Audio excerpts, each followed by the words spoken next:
Selamat malam Bapak Ibu dan saudara-saudari yang kekasih. Marilah kita bersama membuka dari Injil Matius pasal yang ke-6 ayat 5 hingga ayat yang ke-15.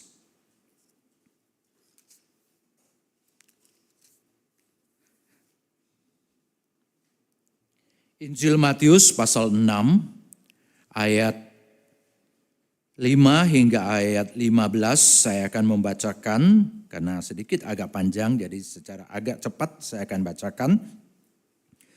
Matius pasal 6 ayat 5 hingga ayat yang ke-15. Apabila kamu berdoa, janganlah berdoa seperti orang munafik. Mereka suka mengucapkan doanya dengan berdiri dalam rumah-rumah ibadat dan pada tikungan-tikungan jalan raya supaya mereka dilihat orang. Sesungguhnya aku berkata kepadamu, mereka sudah mendapatkan upahnya. Namun jika engkau berdoa, masuklah ke dalam kamarmu, tutuplah pintu dan berdoalah kepada Bapamu yang ada di tempat tersembunyi. Maka Bapamu yang melihat yang tersembunyi akan membalasnya kepadamu. Lagi pula ketika kamu berdoa, janganlah bertele-tele seperti kebiasaan bangsa-bangsa yang tidak mengenal Allah. Mereka menyangka bahwa dengan banyaknya kata-kata doanya akan dikabulkannya.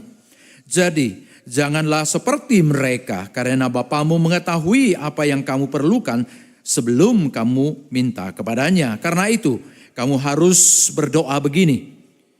Bapa kami yang di sorga, dikuduskanlah namamu. Datanglah kerajaanmu, jadilah kehendakmu di bumi seperti di sorga. Berilah kami pada hari ini makanan kami yang secukupnya. Dan ampunilah kesalahan kami, seperti kami juga mengampuni orang yang bersalah kepada kami. Dan janganlah membawa kami ke dalam pencobaan, tetapi lepaskanlah kami daripada yang jahat. Karena engkaulah yang punya kerajaan dan kuasa dan kemuliaan sampai selama-lamanya. Karena jika kamu mengampuni kesalahan orang, Bapamu yang di sorga akan mengampuni kamu juga. Namun jika kamu tidak mengampuni orang, Bapamu juga tidak akan mengampuni kesalahanmu. Demikianlah pembacaan firman Tuhan. Berbahagialah kita yang membaca, merenungkan, dan menjalankan firman dalam hidup sehari-hari kita. Saudara-saudari yang kekasih, tema kita hari ini, doa membangun hubungan dengan Allah. Kita akan melihat bagian firman Tuhan yang kita sudah baca, sebenarnya pengertian pertama bukan doa itu yang membuat kita bisa membangun hubungan dengan Allah. Tetapi Allah sudah membangun hubungan dengan kita, maka kita bisa memberikan respon dengan berdoa. Betul, kita harus membangun kehidupan berdoa supaya hubungan kita dengan Allah semakin intim. Tetapi bahwa kita bisa datang kepada Allah itu semata-mata karena Allah sudah membangun hubungan dengan kita. Ya saudara sekalian, jadi bukan berarti setiap orang bisa datang berdoa kepada Allah kalau Allah tidak berhubungan apapun dengan dirinya. Jadi kita akan melihat saudara sebenarnya doa bukan sekedar kalimat-kalimat yang diucapkan, tapi itu juga adalah bentuk hubungan.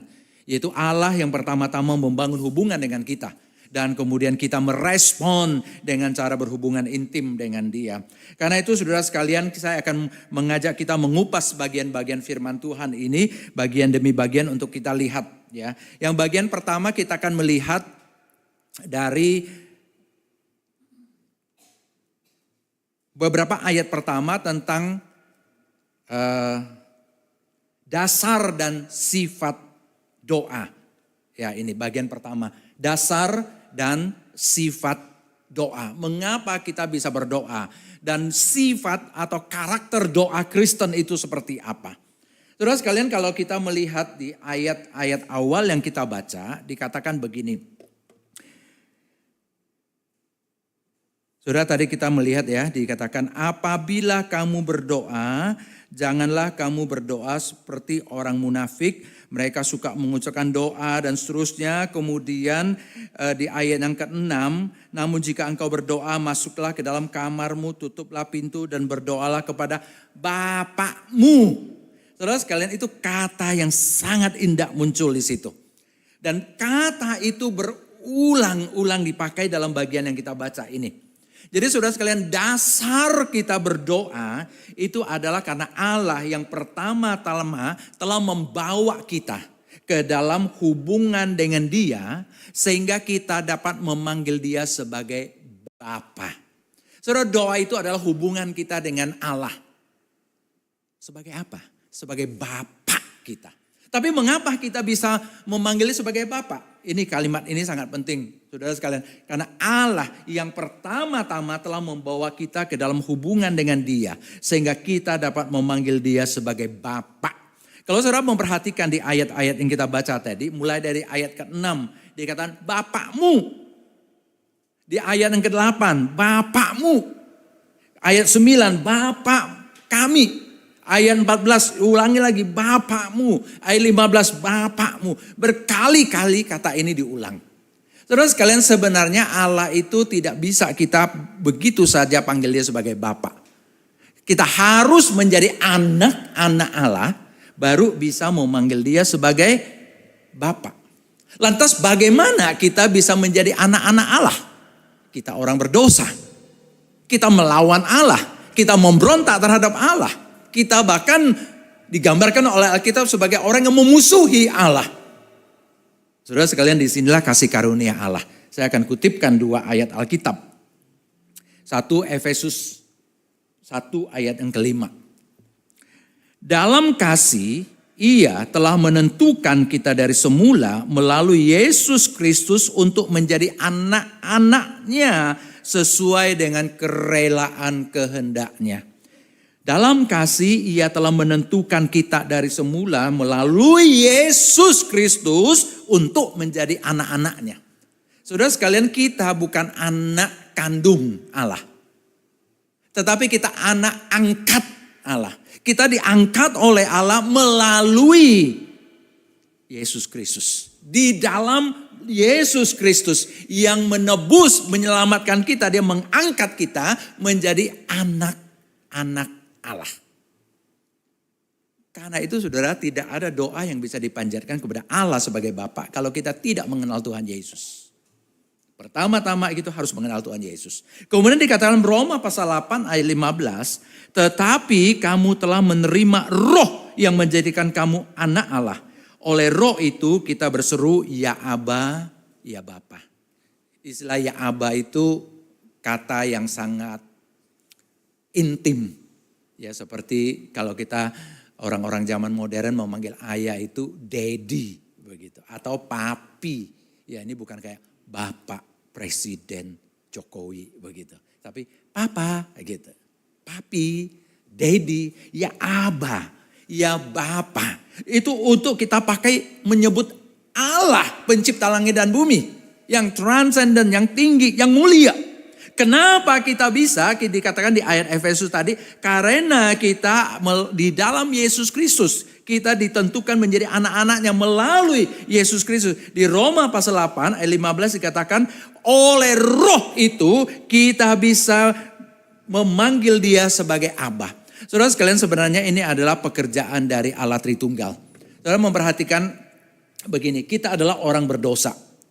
Tetapi ketika Roh Kudus bekerja, jadi oleh Roh Kudus membawa kita datang kepada Allah melalui Yesus. Jadi Yesus itu adalah jalannya. Oleh karena pekerjaan Roh Kudus yang melahirbarukan kita melalui Yesus Kristus, maka kemudian kita bisa datang kepada Allah sebagai Bapa kita dan memanggil kita dan punya hak untuk memanggil Dia sebagai Bapa. Oleh Roh Kudus. Itu adalah titik awal ketika kita datang kepada Yesus, kita bertobat, kita percaya. Itu oleh pekerjaan Roh Kudus yang mendorong kita, yang melahirbarukan kita, yang membantu kita untuk percaya kepada Yesus. Kita hanya bisa melalui Yesus datang kepada Allah sebagai Bapa kita. Dan karena itulah maka perkataan tadi, 2 ayat tadi itu kalau disimpulkan oleh Roh Kudus melalui Yesus Kristus, kita dapat dan memiliki hak datang kepada Allah sebagai Bapa dan memanggil Dia sebagai Bapa. Kita dapat datang, mampu datang, punya satu kapabilitas untuk datang karena kita dimampukan oleh Roh melalui Yesus Kristus. Dan kita punya hak untuk memanggil dia Bapa. Karena oleh Roh melalui Yesus Kristus.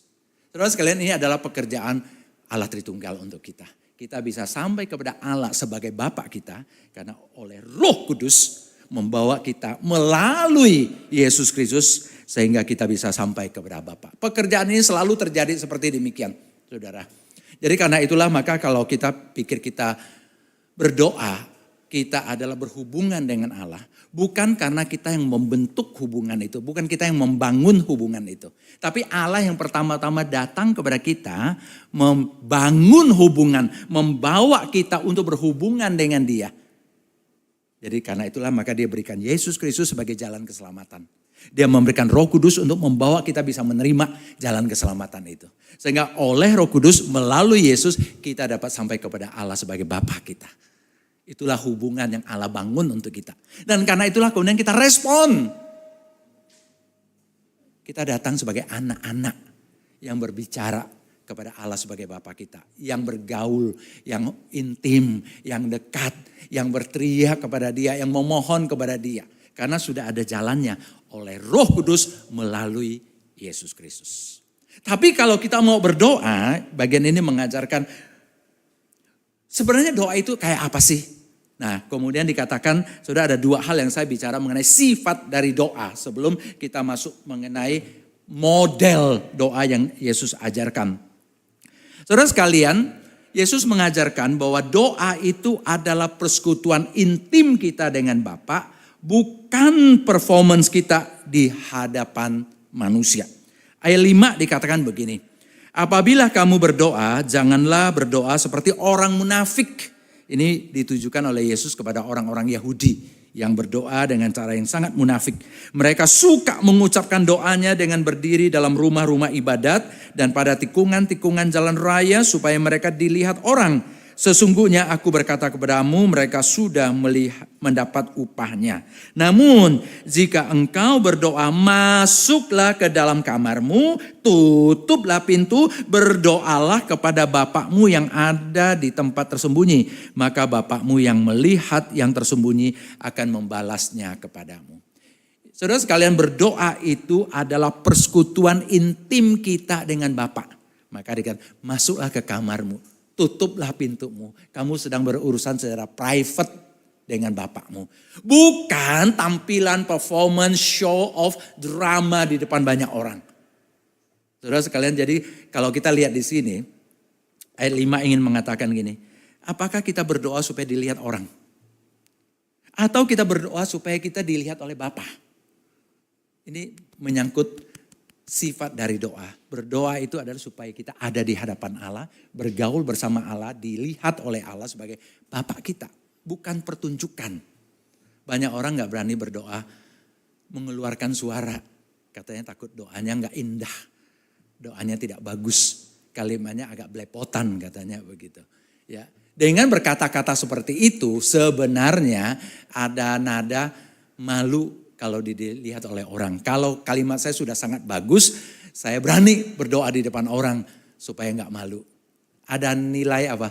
Performance-nya, ya, tampilan supaya orang anggap, ih pinter ya doanya, kalimatnya bagus ya, indah, luar biasa. Jadi mau dilihat oleh orang apa dilihat oleh Bapa? Atau misalnya kita betul-betul nggak bisa berdoa.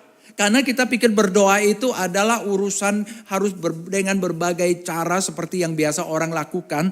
Mungkin yang kalimat-kalimat indah, kalimat-kalimat yang luar biasa. Kita nggak bisa berdoa. Karena kita nggak bisa seperti itu.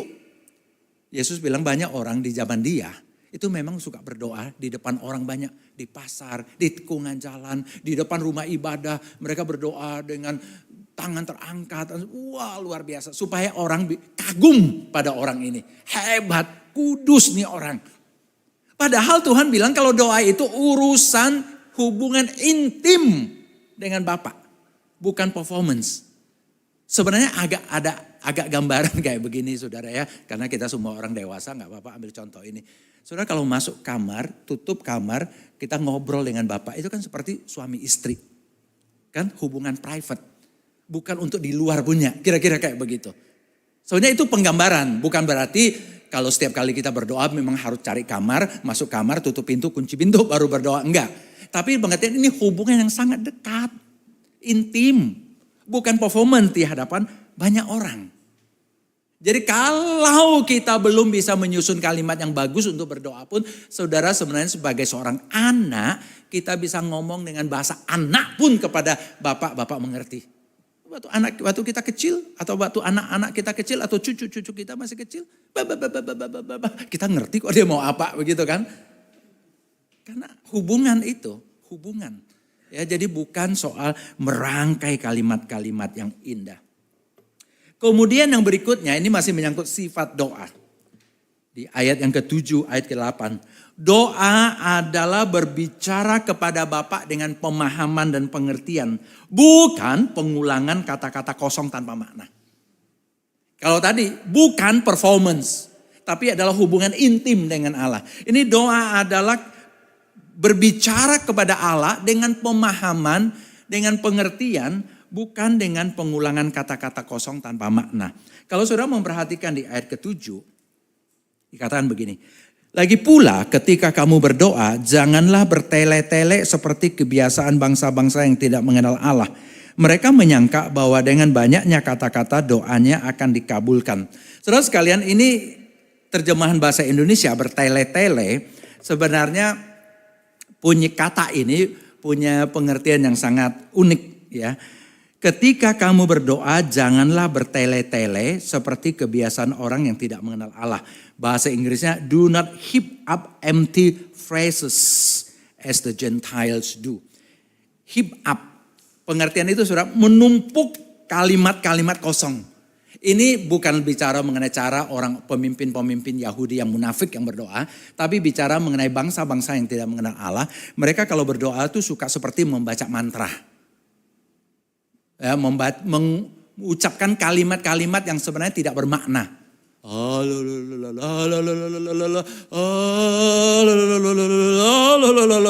Terus begitu. Itu modal-modal doa zaman dulu kuno itu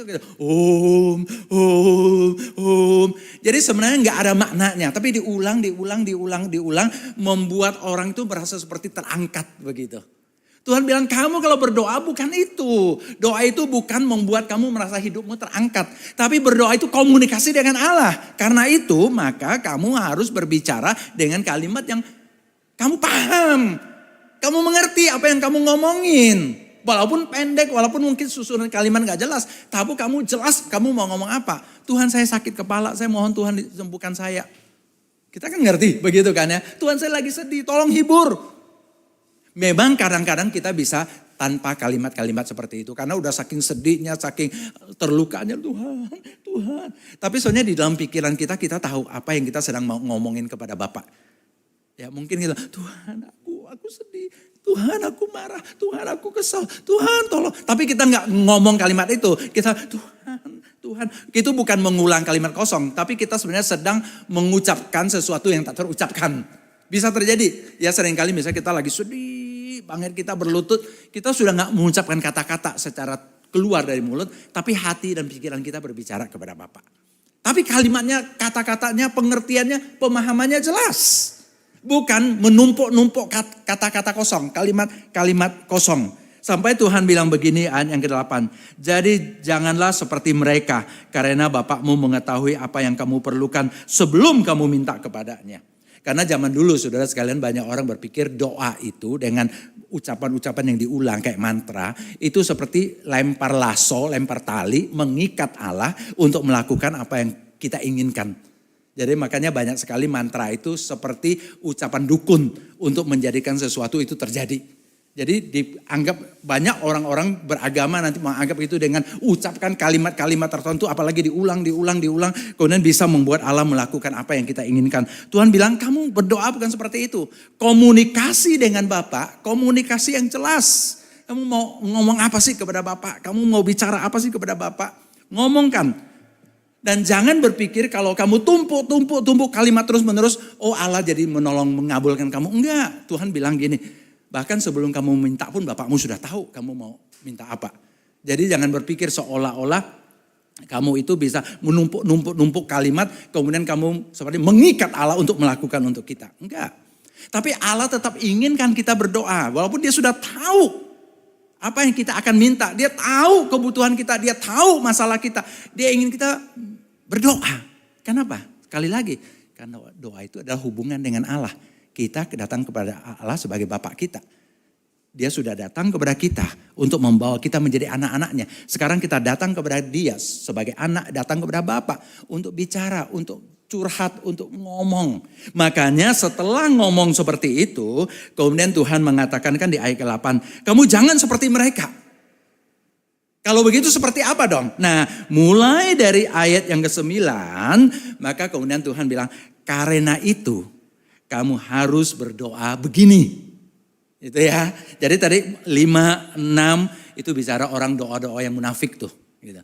7, 8 itu orang-orang yang gak mengenal Allah. Kayaknya doa itu cuma mantra-mantra untuk mengikat. Seolah-olah dengan tumpuk-tumpuk kalimat yang tak berarti bisa mengikat Allah. Tuhan bilang jangan seperti mereka.